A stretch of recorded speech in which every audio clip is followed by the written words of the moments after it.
जी, उम्मीद है कि आप सब लोग खैरियत से होंगे। आज चेयरमैन सेनेट का और डिप्टी चेयरमैन सेनेट का इंतखाब है, जिसके लिए सेनेटर्स वोट डालेंगे। आज सुबह जब सेनेट का इजलास शुरू हुआ तो वहां पे पीपल्स पार्टी के और नून लीग के दो मेंबरान मुसद्दिक मलिक साहब और मुस्तफ़ा कोकर साहब ने जाके वो बूथ देखा जहां पे वोट पड़ने हैं। तो उन्होंने कहा कि इसके अंदर कैमरे नस्ब हैं। वो तस्वीर भी फिर सोशल मीडिया पे शेयर हुई, मीडिया पे शेयर हुई। एक वीडियो भी है, उसमें भी देखा जा सकता है कि वो बता रहे हैं कि देखें जी इसमें क्या कुछ नस्ब है। अब ये जो बूथ आया था, जो भी इक्विपमेंट आता है इलेक्शन के लिए, वो इलेक्शन कमीशन से आता है। अब इसमें जिस तरह की वायर्स लगी हुई हैं, कैमरे लगे हुए हैं, ये एकदम से तो कोई जाके फिट नहीं कर सकता। या तो ये पीछे से फिट होके आया है, या फिर किसी ने सेनेट के अंदर 2-3 घंटे लगा के इस तरह की चीजें अंदर फिट की हैं।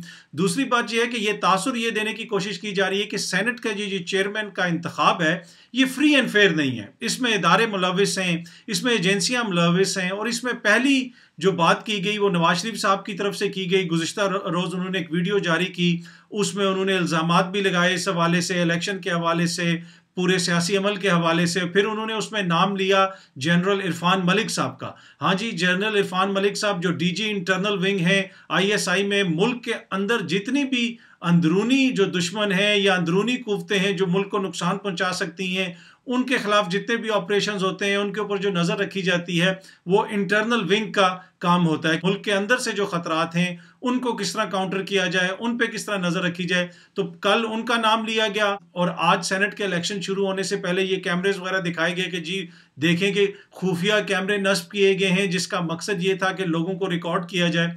पहली बात यह है कि ये जो जितना भी इक्विपमेंट है, जिस तरह मैंने पहले भी बताया, ये जितना भी इक्विपमेंट होता है जो इलेक्शन के अंदर यूज होता है, ये इलेक्शन कमीशन से आता है।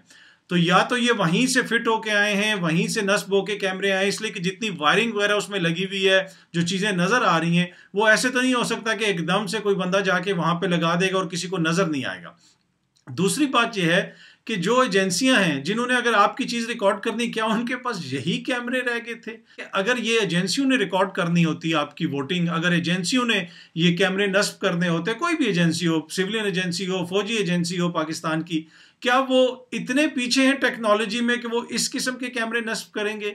अब तो आप इस तरह का कैमरा नस्ब करते हैं कि किसी को नजर भी नहीं आता, और आम लोग इस तरह का कैमरा नस्ब करते हैं कि और वो दूसरे की वीडियो बना लेते हैं। नैब के जो जज थे अरशद मलिक साहब, उनकी एक वीडियो सामने आई, जिन लोगों ने उनकी वीडियो बनाई, क्या वो इतने माहिर थे कि जज साहब को पता ही नहीं चला कि वीडियो किस तरह बन गई? और भी बहुत सारी वीडियो सामने आती रहती हैं। लेकिन वो इदारे, वो लोग जिनका काम ही ये है, जिनका काम ही जासूसी है, वो इतने नाअहल हैं कि वो इस तरह के कैमरे लगाएंगे, इस तरह के कैमरे वो वहां पे नस्ब करेंगे ताकि सबको नजर आ जाए, सबको पता चल जाए वायर्स जा रही हैं, तारें जा रही हैं। क्या और कोई मैकेनिज्म नहीं है? क्या कोई और कैमरा उनके पास नहीं था? क्या वो और वीडियोस नहीं बनाते?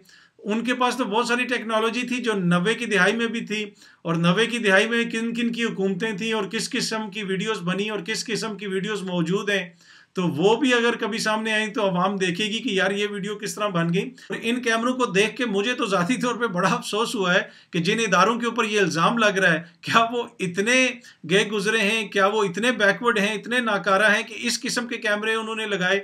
मैं उनसे कहूँगा, उन इदारों से भी मैं गुजारिश करूँगा, अगर आप लोगों ने ये कैमरे लगाए हैं तो प्लीज़ आप उन लोगों से रब्ता करें जिन्होंने जज अरशद मलिक साहब की वीडियो बनाई थी, इसलिए कि उनका कैमरा तो किसी ने नहीं पकड़ा, और उसके अलावा जो दीगर वीडियोस बनती रहती हैं उनके कैमरे तो किसी ने नहीं पकड़े। जब सेनेटर्स को कुछ लोग पैसे दे रहे थे, साथ पैसे देते हुए उन लोगों ने वीडियोस भी बनाई, उनके कैमरे तो किसी ने नहीं पकड़े। पाकिस्तान की जो खुफिया एजेंसियां हैं, जिनके बारे में पूरी दुनिया ये कहती है कि वो बेहतरीन एजेंसियां हैं, उन्होंने जो कैमरे नस्ब किए हैं वो 2 सेनेटर साहिबान ने पकड़ लिए हैं। पाकिस्तान पीपल्स पार्टी के एक सेनेटर ने दिखाया भी है सबको, ये देखें जी, ये देखें इसमें क्या लगा हुआ है। और यही वजह मुझे लगती है कि जब पीपल्स पार्टी ने ये फैसला किया था कि सेनेटर रहमान मलिक साहब को आईएसआई का सरबराह बना दिया जाए, आईएसआई को उनके अंडर दे दिया जाए, इसलिए कि वो उस वक्त वजीर दाखिला थे और आईएसआई के बारे में हुक्म दिया गया था कि इसको वजीर दाखिला के अंडर कर दिया जाए। उसकी वजह अब मुझे समझ आई है कि इन लोगों की जो जासूसी की स्किल्स हैं, महारत है, वो यकीनन हमारी एजेंसियों से बहुत ज़्यादा बेहतर है। तो उम्मीद है कि हमारी एजेंसियां इन लोगों से सीखेंगी।